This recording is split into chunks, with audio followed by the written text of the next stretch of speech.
Bright is a muddled mess of a film that fails to produce any fresh concepts or creative ideas by mashing together two distinctly different genres.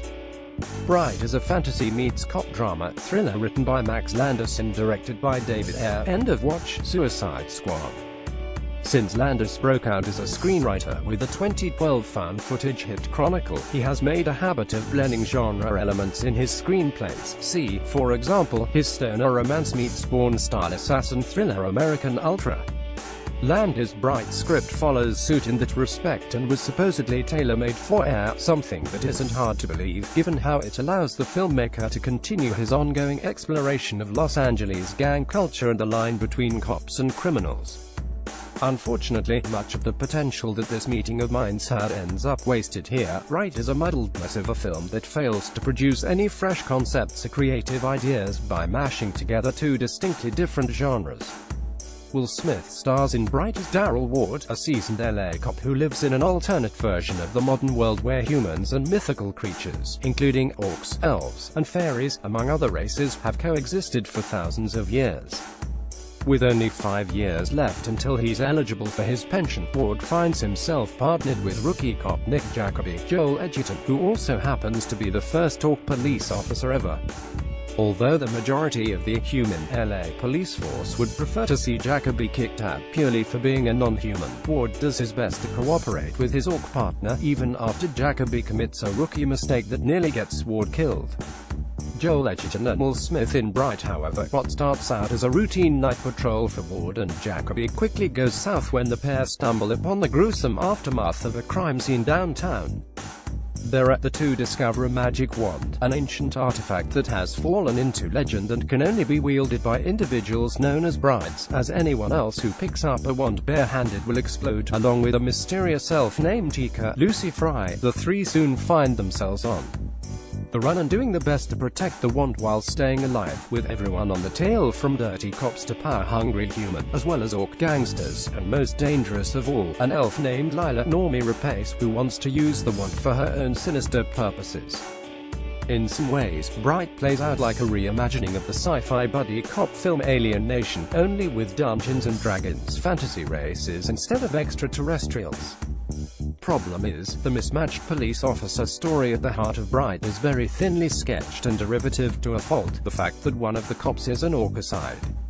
The fantastical MacGuffin that drives the action forward isn't all that interesting either, nor are any of the plot twists and turns that Landis' script tosses into the mix all that surprising or compelling. Bright has some success with its world-building efforts in the beginning, but by the end its setting doesn't feel all that cohesively realized and would still be a bit undeveloped by the standards of a TV pilot. As for the film's attempts to tackle subjects like racism and police brutality through fantasy allegory, they're conventional at best, but more often than not come off as misguided and more than a little dubious. Joel Edgerton and Lucy Fry in Bright. Smith and Edgerton do the best to elevate the material that they are presented with here, but for the most part their characters never come across as anything but two-dimensional archetypes. While Smith lends his trademark wisecracking and dramatic presence to the film, Bright never evolves Ward beyond being the typical hard-edged police officer who's been on the job for too long. Jacoby's arc is likewise not all that compelling, nor is the film consistent in the way that it shows the character adjusting to the customs of everyday human life. At the end of the day, Ward and Jacoby aren't memorable as a mismatched cop duo, beyond the fact that one of them is a creature out of a J.R.R. Tolkien-inspired fantasy story. The supporting cast in Bright is, sadly, by and large wasted here too. Fry's Tika has few to no distinguishable character traits or dialogue, and the connection that she forms with Ward and Jacoby rings emotionally hollow for it. Rapace as the villainous Lila is given an equally small amount to do here, and not much to say either, beyond making evil expressions and killing people in gruesome ways. Smith's Suicide Squad co-stars Ike Barinholtz and Jay Hernandez play small supporting roles here too, as do actors like Edgar Ramirez, the girl on the train, and comedian-performer Margaret Cho, but their characters seem to exist to drive the plot forward and are given little to nothing to do beyond that. Normie Rapace in Bright. To his credit, Ayer keeps Bright moving along at a steady pace and avoids dawdling too long on the film's many illogical plot beats and half-baked ideas. Ayer and his trusted cinematographer Roman Vasinov also managed to create some striking visuals, bringing the movie's fantasy version of LA to life through heavy shadows and sharp nighttime colors. At the same time, there are several instances where the film's world feels small rather than expansive and alive, as though it was filmed mostly at night as a cost-cutting measure. Bright's action sequences fail to leave a good impression either and tend to rely too heavily on murkily lit close-ups that are confusingly and clumsily edited together. Clearly, the idea was for Bright to combine the look of a gritty cop movie with fantasy spectacle, but the movie struggles to seamlessly mix these aesthetics together. In the end, Bright has more in common with one of Ayer's directorial misfires, like Sabotage, than one of his best efforts, The End of Watch and Fury.